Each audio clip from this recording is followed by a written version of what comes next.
Welcome everybody to another look at a new release, and this latest release is from Masters of Cinema, the Masters of Cinema series in fact, done by Eureka, and it is the 1954 Western drama Johnny Guitar, which it clocks in at 110 minutes long.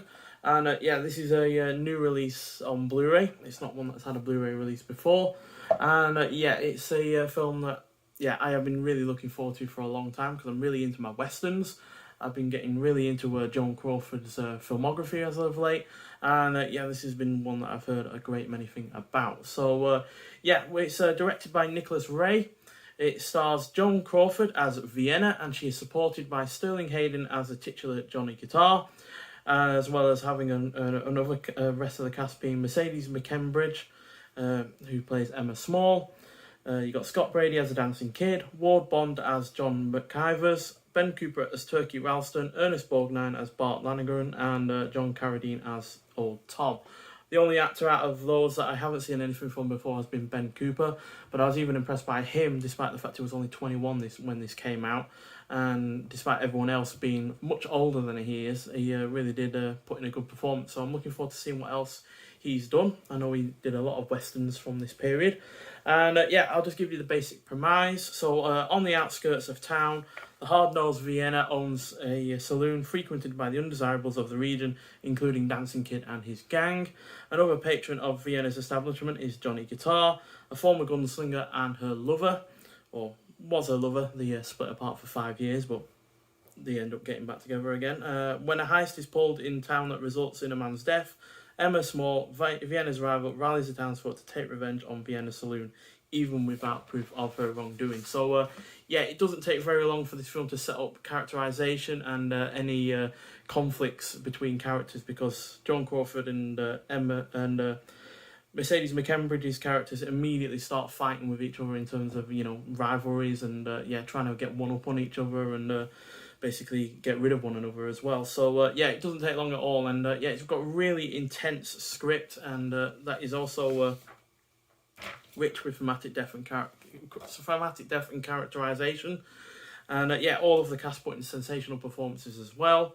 The cinematography is well done as well because it's not only really nicely shot, but keeps everything on on its toes, but it's also got really vivid colours due to it being shot in true colour, which is a process of film making that was exclusive to the company that made this film, Republic, and they make great use of it in terms of on-location shooting and, sets as well.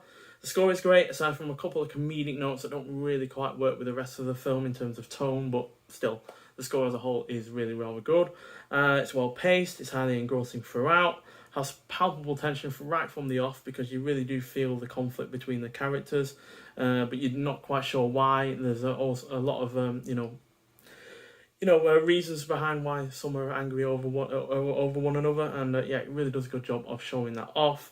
And even though the action scenes aren't anything spectacular, they are nonetheless riveting and handled nicely, and it's just great to have a western with shootouts and explosions that is led by an actress rather than typically an actor. And even though obviously everyone puts in good performances, it is Joan Crawford that stands out. She immediately takes charge of the screen as soon as she shows up, and just blows away everyone else in terms of her performance. So the release itself comes in this hard cover, which is really nice to see, as usual from Eureka. They've put a really good job in with this, and then you also get the normal Blu-ray case with, I think, the standard artwork that was with the film when it came out. Single disc release as well, only on Blu-ray, no DVD, which again never has bothered me, and that's a rare. Got a lot of special features on this, and it even has an introduction by Martin Scorsese as well, because he's one of the bigger advocates of this film. And you also get a nice booklet as well, with a promotional picture from the film on the front there, nothing on the back, and shots from the film. There's Sterling Hayden, I've seen several films from, and it goes through, it's got a few write-ups. You've got Spinning the Wheels of Fortune by Howard Hughes. You've got Hell's Bells, also by Howard Hughes, and you got an interview with Nicholas Ray from 1977. You got viewing notes, you got production credits and special thanks, you got the cast and the crew. Also, you got a song by sung by Peggy Lee in this film as well, which is really rather decent song. Only really turns up at the end though, but regardless. And yeah, just goes through the film inside, and there's Joan Crawford and Sterling Hayden. Sterling Hayden looking a bit like Steve McQueen there in that picture. But yeah, it's a really nice booklet. It's nothing massive. It's only, what,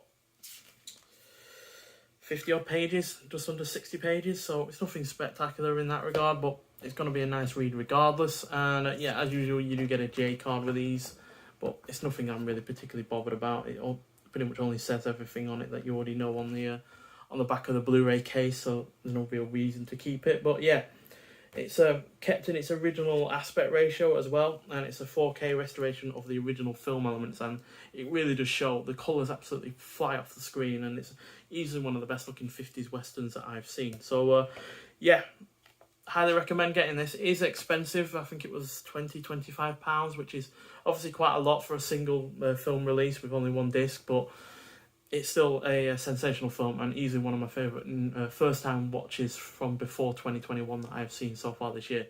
Getting the coveted 5 stars from me, only the 9th film to do so far this year. So yeah, get out there and watch it if you haven't already. Rent it if you're not sure about it, because I know some people are a bit against 50s westerns and not entirely with the times or whatever like that, but I think this is well ahead of its time, purely because you've got an actress in the lead role. You've got a lot more ambiguous elements to it. It's a lot more thematically rich than a lot of westerns from that time, and therefore it feels a lot more modern than it actually is, even though there are some unmodern aspects, like back matte paintings or back shots and stuff like that might not look particularly brilliant, but still help the film come alive. And yeah, at the end of the day, a lot of it is shot on location. So yeah, really, really great film, and yeah, far better than I was expecting. So yeah, if you've seen this film already or own this release, then I'd like to hear your thoughts about it. But nonetheless, thanks for watching, and I'll see you in the next one. Bye.